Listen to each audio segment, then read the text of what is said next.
रुद्र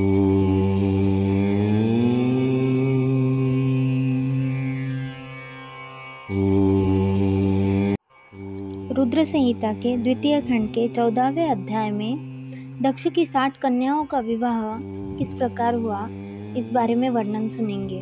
ब्रह्मा जी बोले, हे मुनिराज, दक्ष के इस रूप को जानकर मैं उनके पास गया। मैंने उसे शांत करने का बहुत प्रयत्न किया और सांत्वना दी। मैंने उसे तुम्हारा परिचय दिया। दक्ष को मैंने यह जानकारी भी दी कि तुम भी मेरे पुत्र हो, तुम मुनियों से श्रेष्ठ एवं देवताओं के प्रिय हो। तत्पश्चात प्रजापति दक्ष ने अपनी पत्नी से 60 सुंदर कन्याएं प्राप्त की। तब उनका धर्म आदि के साथ विवाह कर दिया। दक्ष ने अपनी 10 कन्याओं का विवाह धर्म से, 13 कन्याओं का ब्याह कश्यप मुनि से और 27 कन्याओं का विवाह चंद्रमा से कर दिया। 2 भूतागिरस और कृशाश्व को और शेष 4 कन्याओं का विवाह तार्क्ष्य के साथ कर दिया। इन सबकी संतानों से तीनों लोग भर गए। पुत्र पुत्रियों की उत्पत्ति के पश्चात प्रजापति दक्ष ने अपनी पत्नी सहित देवी जगदम्बिका का ध्यान किया।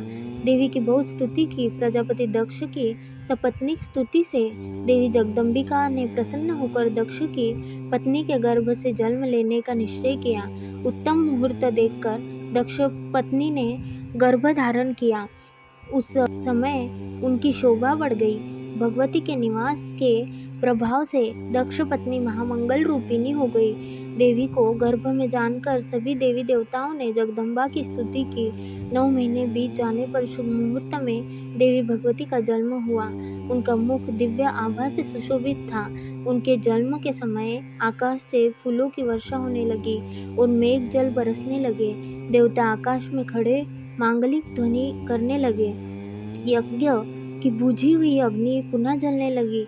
साक्षात जगदम्बा को प्रकट हुए देखकर दक्ष ने भक्तिभाव से उनकी स्तुति की।